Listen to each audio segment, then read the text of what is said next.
As I shared with you a little earlier in the announcements, I am going to be given some information and things that we learned while we were away at General Conference in Akron, Ohio this year. I wanted to start out by sharing some things. I asked my kids and my wife around the dinner table some things that we all felt like we learned, and so we're going to put those up here on the screen here real quick.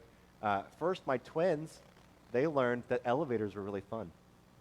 Every time that we got into the elevator, they were just like amazed. We're in a small room, but it feels like it's moving. And then the doors would open, and we'd end up in a different spot. They hadn't really experienced elevators all that much. My daughter Annabelle discovered that escalators are really fun. In the conference center there, as soon as we got there, I'd never thought about them just never having any concept of an escalator, but both Annabelle and Deacon said, "What is that?" And so they must have rode that escalator in the conference center about 200 times throughout the week. It was their fun thing to do. And we actually had some really great conversations with people on the escalator, because I'd be riding up and down, and some other pastors or folks that I knew that I wanted to catch up with, and they wanted to catch up with me. They said, "We'll just join you on the escalator." And so we just talked as we went up and down and up and down. Deacon said that he learned that the game room was really, really fun. So whenever we were doing boring adult stuff out in the business sessions or in the main sessions and learning together, my mom, his mama, would take him over to the game room, and they would have fun throwing balls around and stuff like that. It was provided by Ashland University. Even though we weren't at Ashland campus, they still helped provide a game room for us at our conference, which Deacon was very, very thankful for. Lydia shared there's a whole bunch about our global partners this year that she learned that she didn't know about before. We try to share when we have some updates every now and again here in the congregation, updates and things that we're learning about, things that are happening all over the world. We have brethren partners, global partners all around the globe. There's actually a map as you come in here and as you exit that shows where some of our global partners are around the world. The names of those missionaries and the things they do. We have some new partners. There's some people in Pucasana, Peru. I forget their names offhand, but you can probably talk to Lydia. She learned a lot more about them and wanted to know more about what was going on with them. And also our friends Sandile and Abby that are in South Africa, right outside of Durban area. I've known them for many years. Went on a mission trip down in like 2009, and myself, along with some other people at Ashland University, have had a relationship with them for a while. And just recently, they have been in conversation about him being ordained, and they are becoming official global partners for the Brethren Church, the Brethren Movement. And Sandile has a vision not just to reach out to South Africa, but to take Africa as a whole. That he is definitely the entrepreneur type, the apostolic vision sort of type, and he just has this vision for developing leaders and equipping people to go and bring the gospel to the entirety of Africa. And I believe he can do it, because he believes he can do it, because God is on his side. And so I think it's going to be just wonderful to see what happens there. We learned some great stuff about our global partners. I learned that our world is continuing to change dramatically. And that most of us as pastors, there's a bunch of pastors in the room, as well as other lay leaders that were together, learned that many of us have very little idea of how to respond to it. But Jesus is still King. Amen? And there is hope for tomorrow in everything that we do. So I want to share a passage with you all today about a time reflecting on some of the insights that we learned at conference about all of this. I want to share to you a passage where the disciples encountered a very similar thing, encountering a moment when the world seemed to not make sense to them anymore. All of the hopes and expectations that they had about how things were supposed to work out didn't work that way anymore. And yet God equipped them, Jesus equipped them for the next stage of their journey, and hope emerged from it. So, and as we reflect on this passage together, I'll share with you some of my favorite insights from our main conference speaker, a guy named Todd Bolsinger. So we'll kind of read some scripture, and we'll track along with it that way. We're going to be in Acts chapter 1 today. I'm reading from the NIV. It'll be on the screen as well. Acts chapter 1. I'm going to read verses 4 through 11. So if you remember the book of Acts, this is the same author who wrote the book of Luke, and he's tracking on with what happens after the resurrection. So it's picking up exactly where the Gospel of Luke left off. And in verse 4 it says, on one occasion, while he, Jesus, was eating with them, he gave them this command. Do not leave Jerusalem, but wait for the gift my Father promised, which you have heard me speak about. For John baptized with water, but in a few days you will be baptized with the Holy Spirit. And then they gathered around him and they asked him, Lord, are you at this time going to restore the kingdom of Israel to Israel? And he said to them, it's not for you to know the times or the dates the Father has set by his own authority. But you will receive power when the Holy Spirit comes on you. And you will be my witnesses in Jerusalem, and all Judea and Samaria, and to the very ends of the earth. And after he said this, he was taken up before their very eyes, and a cloud hid him from their sight. They were looking intently up into the sky as he was going, when suddenly 2 men dressed in white stood beside them. Men of Galilee, they said, why do you stand here looking into the sky? This same Jesus who has been taken from you into heaven will come back in the same way that you have seen him go in. Amen. Let's pray this morning. Lord, as we reflect upon your word, and as I share some of the insights and things that came from our conference this year, Lord, I pray that you might speak through these words, that you might guide our hearts, our spirits, our minds, to receive from you whatever it is you have for us this morning. From my broken lips and fragile spirit, Lord, I pray that you might somehow use what I offer to bless us, to encourage us, that you might speak to us and help us to look more like you. We pray that in your name. Amen. So like I said, this is an incident of the disciples having a firm expectation of how things were supposed to go, and then things not going at all according to what they had hoped, or the ways that they had envisioned their world looking. As Jesus is gathered with them, telling them to stay in Jerusalem, they ask a question in verse 6. Lord, are you at this time going to restore the kingdom to Israel? They have a very specific hope for what that looks like. Dean, have you been continuing on in your Bible through a year plan? I've been going through mine too. Where are you at now? You're in Ezra right now. Ezra is a interesting spot where they start to get back into Jerusalem, right? They start to rebuild the walls. Later, they'll start to rebuild the temple.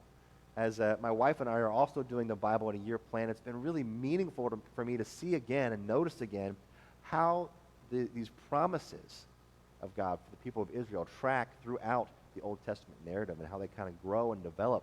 But there's this very clear sense for them that they believe that what God is saying is that they're going to be back as a kingdom in Israel.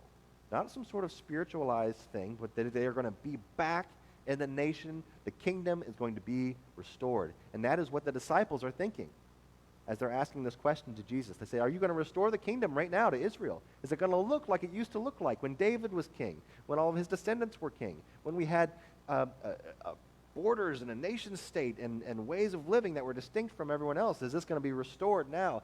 And Jesus says, it's not for you to know. They're looking around. Their hopes, their expectations of what it's supposed to look like to live with God are not matching up to the reality that they're seeing around them. Their entire framework for their hope in Jesus as Messiah was that he was going to restore Israel as a kingdom. Its former glory would return. All of their suffering as a displaced people would give way to victory, to pride as a people. And Jesus doesn't dismiss their hopes, but he does redirect their hope to what is before them now.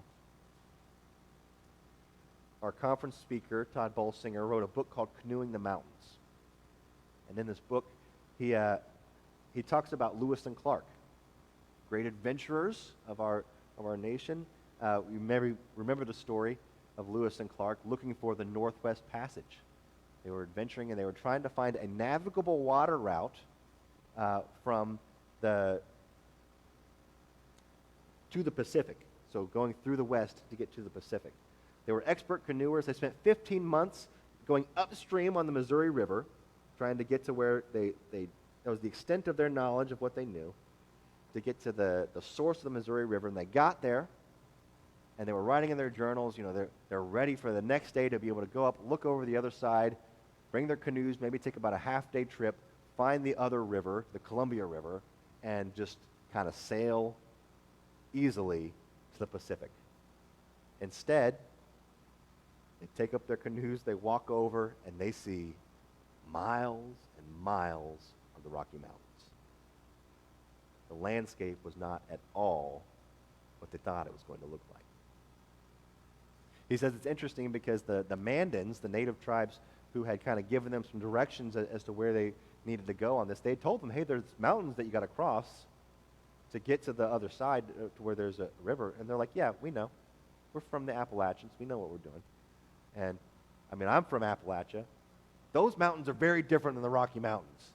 They're not the same thing. You can almost imagine bringing a canoe over the other side and doing that. It's not the same as the Rocky Mountains. They get over to the other side. They had no concept of what was in store for them. And so now, these expert canoers are trying to figure out what in the world are we going to do. Our canoes are useless.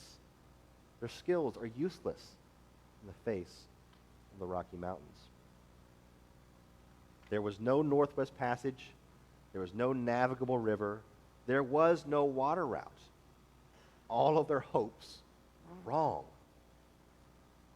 What do you do when you have spent all your life hoping and preparing for something only to find the landscape is nothing like what you prepared for? Jesus had been telling the disciples over and over again what was going to happen. That he would die, that he would rise again, he would ascend to the right hand of the Father, he'd give them the Holy Spirit.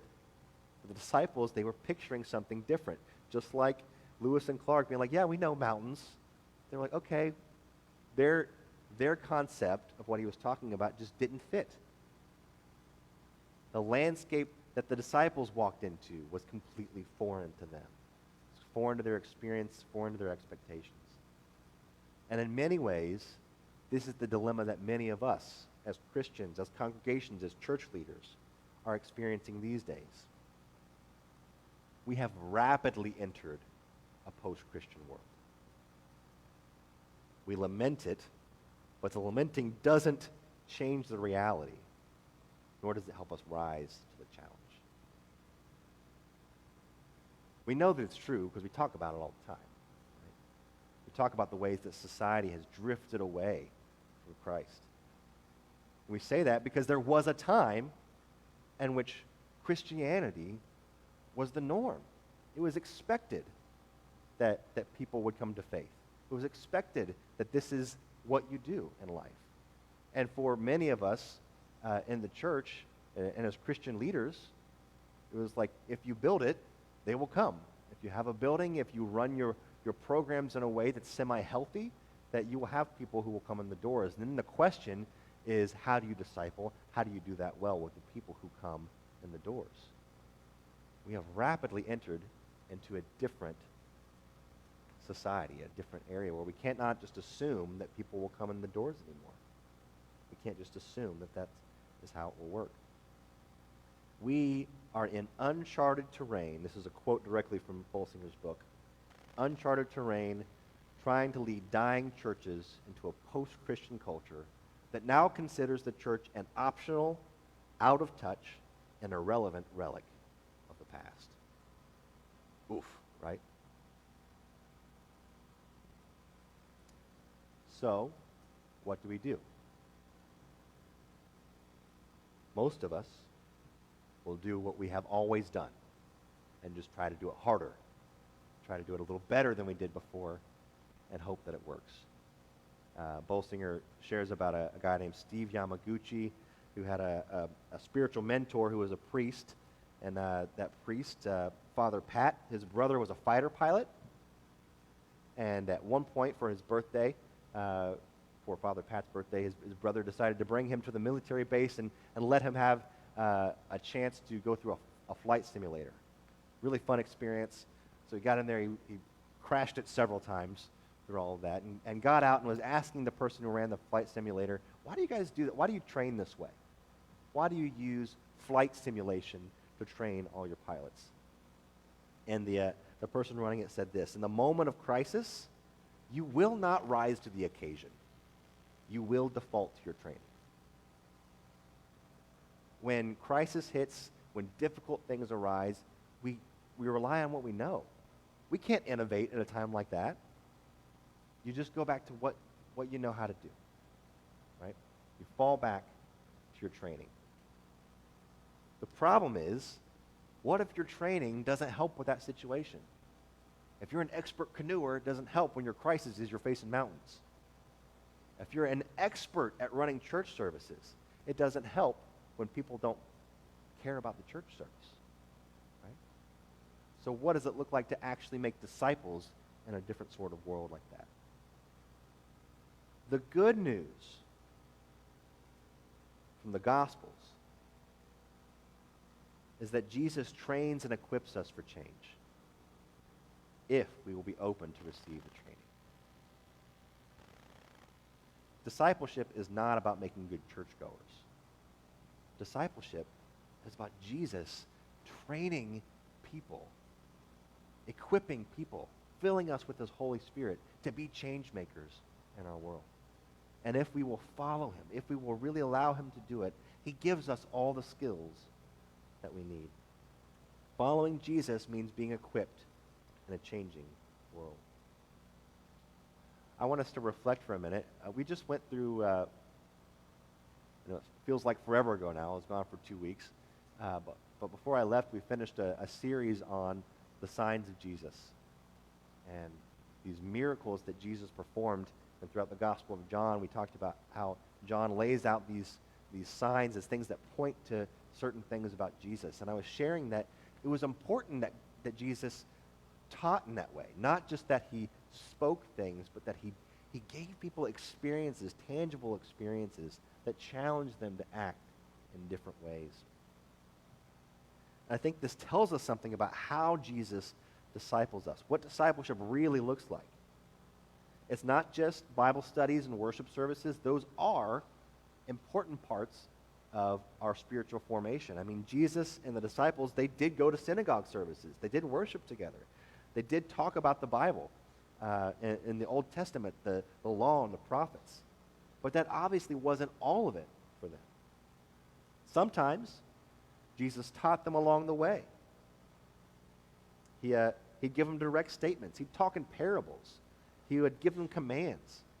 He'd often say things like, whoever has ears to hear, let them hear. It's an interesting statement, usually given after he gives a parable, and he's saying, you need to chew on this. You need to really listen. There's something important that I'm saying here, and I want you to not just get the easy answer, but actually wrestle with what's going on here. Often the disciples would later ask him, what did you mean when you said that? And that's part of the process. He wants them to ask. He wants them to wrestle. Because then it becomes their own. It's not just an easy answer that's given to them. Jesus would also ask questions that sometimes did not have clear answers. And sometimes he wouldn't even bother to answer the questions. And Matthew 21, 24, let's turn to it here. He's talking with many of the Pharisees and religious leaders. And it says, he entered the temple, this is verse 23 in chapter 21, and while he was teaching, the chief priests, the elders of the people, they came to him, and they said, by what authority are you doing these things? And who gave you this authority? Jesus replied, well, I'll ask you a question. If you answer me, I'll tell you about what authority I'm doing these things. John's baptism, where did it come from? Was it from heaven, or was it of human origin? They discussed this among themselves. They say, well, if we say it's from heaven, then he'll ask, well, then why didn't you believe him? But if we say it's of human origin, we're afraid of the people, for they all hold that John was a prophet. So instead, they just answered Jesus, we don't know. He says, neither will I tell you by what authority I am doing these things. Jesus doesn't answer the question for them. But he asks it because he wants to force them to wrestle through what's really going on in their hearts. He leads them to this transformative skill. The other thing that Jesus does is sometimes he will just flat out ask the disciples to do impossible things. Things that no one should be able to do. He invited them not only to witness, but to participate in miraculous acts. They learned how to walk by faith even when the way made no sense. He invited them to feed thousands with nothing but bread and fish. You remember we talked about how the crowds were coming, and they were saying, this is a lot of people. We're going to have to let them go home to eat. And he says, you feed them. They're like, with what? He says, well, what do we got? Some bread and some fish? Yeah, just distribute it to them. And so these disciples, they take part with him in this miraculous multiplication of the fish. And then he has them gather up the 12 leftover baskets afterwards. He gives them this physical thing to go out, walk in faith, and to see what happens. He invited Peter to walk out onto the water with him. Peter, for whatever reason, when he sees Jesus walking on the water, he says, if it's you, Lord, tell me to come out with you. And Jesus is like, yeah, come on out. And he does it for a little bit. Walks on the water for a few moments until he gets scared. Jesus has to reach out and grab him. And what does he say? Oh, it's okay. What happened to anybody? He says, you of little faith, why did you doubt? He invites them to do these incredible things, and sometimes he encourages them, and sometimes he challenges them through it. He commissioned them to go and to heal, to cast out demons, just like he did. Sometimes they did it, and sometimes they failed. Sometimes he celebrated them, sometimes he rebuked their lack of faith, but he was always with them. He traveled with them. Discipleship is not just about the things we believe or even the things we do. It's about how we are being transformed, the people we are being formed into. Bolsinger wrote another book called Tempered Resilience, and in there he uses this metaphor of blacksmithing. And he's talking about leadership, but a lot of these same things apply to discipleship as well. He talks about the work of a blacksmith in shaping and tempering a tool on an anvil. If Dan were here, he could probably tell us a lot more today about that, our friend Dan Laughlin. But the basics, as I understand it, is that in order to shape steel, it must first be heated up super hot. You have images probably in your head of it getting bright orange, super hot to the point of being oozy and malleable. And at that point, while it's super hot, you don't wave it around. You're going to hurt somebody else. You're going to hurt yourself. It's going to ruin the thing. You put it immediately onto an anvil. You heat, and then you put it on the anvil, and that's called holding. It's a place for it to be held, to be stable, where it can have work done to it. Being held in place, you put stress onto the metal by hammering it so you can shape it into the desired form. And then to make it strong, but not just strong, make it also flexible, not hard and brittle, it takes a process called tempering. That you undergo that same process of heating, of holding, of shaping, and then you plunge it into the water to cool. And you take it out, and you heat it up slowly again, and you cool it. Heat it up slowly, and you cool it. In this way, it gets to what they call, metallurgists call the critical point, where it is both strong but also flexible. It's able to do its job. This is what happens for us in real discipleship. The shop where discipleship occurs in is not the church, not the building of the church. The shop is our entire life of obedience with Christ. It's our life in which we work out and try to actually obey the things that he is teaching.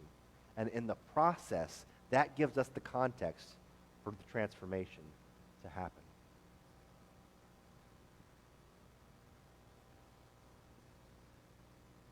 Disciples are formed in obedience to Christ through the act of following and living out our faith. The heating process occurs through self-reflection. When we become vulnerable, it allows us to be moldable, to be teachable. When we reflect on, as we are attempting to obey the commands, why is this so hard? What's going on in me that's resisting this? Man, I failed in this. Why did I fail? Being honest with ourselves gets us to a place where we can be more easily shaped, molded into the mold of Christ-likeness. Just like a hot tool, we must have a safe spot for that formative work. Our anvil is our secure relationships. The people in our lives whom we can trust. It's a safe, wise, trusted friends and mentors that give us a solid foundation where we can be molded safely.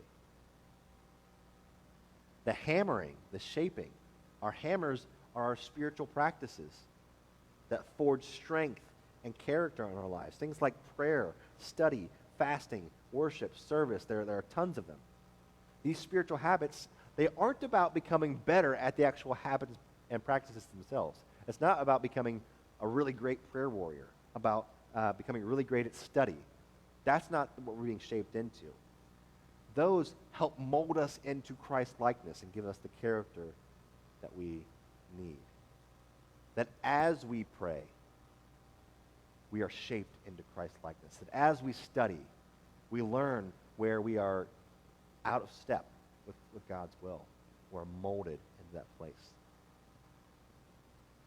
As we fast, as we worship, we are hammered into his image. And finally, the tempering process occurs in the rhythm of both mission and rest. That we go out and we serve, and in that process, as we're reflecting on it and going through it, that we're heated up, that we're hammered into shape. But then we also take time to rest, to cool down, to release. There's things like Sabbath, solitude, and rest. We use our gifts and resources to publicly witness to Christ, and then we rest and refill in his presence in solitude through our personal devotional life. This is what equips us for a changing world, because it's not about all of the things that we do, doing church. It's about being the people of God. And that's timeless. That's unchanging. We're equipped to be world changers. Jesus equips us to face a changing world, but he also equips us to change the world. Be the kind of people that witness to his image, that are transformed by his grace, and because of our witness in the world, we bring life change to the world. The disciples were ready for Jesus to restore the glory of Israel. They were ready for their vision of everything it was supposed to look like to come to pass. Instead, Jesus made them ambassadors of the kingdom of God to the entire world. Jesus, likewise, is calling us to be a people who follow him together, to be his witnesses to the entire world, starting right here. Jesus started with his disciples, where the center of their journey occurred, from Jerusalem to all of Judea and Samaria, towards the end of the earth. This is Acts 1:8. And I'd like to suggest the same sort of model for us that God is giving us, that we could make Jesus known through our witness here in Goshen, to our community, to all of Indiana, to all the United States, and to the ends of the earth, because of what he will do in us.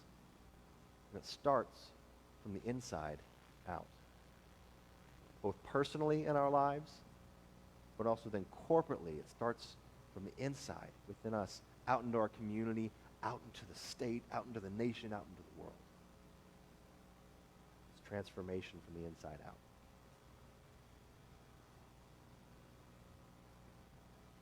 Conference was challenging in a lot of ways and encouraging in a lot of ways too. Because we remember that even while the world is changing, that God is still good. And that specifically as brethren, we talk a lot about our denomination is not the only group of Christians in the world. Right? There are other Christ followers. But there is something unique about our faith family. There's a reason that I'm brethren. There's a reason that you guys are brethren. The reason that we love this. There's something unique about the way that we embody faith. And in particular, that we really take seriously, at face value, the commands of Jesus. That we say, this is his word, what he's given, and we want to live by that word. We just want to follow him. There are some other traditions that really get into heady theology, and that's good. And that's a helpful thing for the movement of God's family. There are some people that are a lot more charismatic than we are, and that's good too, and we can learn from that. A specific value of our tribe is that we say, we just want to follow Jesus. We just want to serve. We want to love together. We want to take seriously the words that Jesus spoke to us. And that is desperately needed in our world. I don't know if you've looked around at the society around us, even as people have drifted away from the faith, drifted away from principles of God's values. People are longing for simple faith. People are longing for people who would authentically embody Jesus, and that's what we're all about. We have an opportunity in this moment to witness in a way that maybe other parts of the Christian faith can't.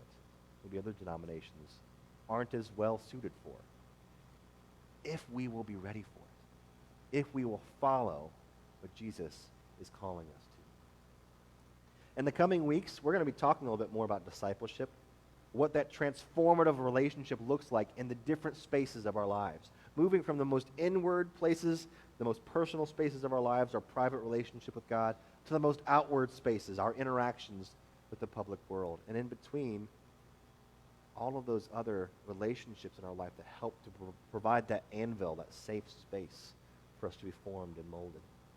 And it's not always a linear movement from the inside out. Sometimes it all happens together at the same time. We all exist in all of those spaces already. And our health in all of those spaces is interconnected.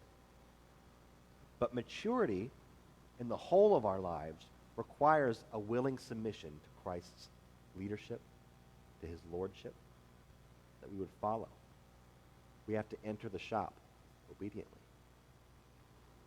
to live out what he's saying and reflect upon it, to allow ourselves to be heated up, to show up oozy, to be moldable. The question is, we have the courage to do it, and the trust to know that the one who wields the hammer, Jesus, knows what he's doing. Will we let him guide us and shape us? Let's pray.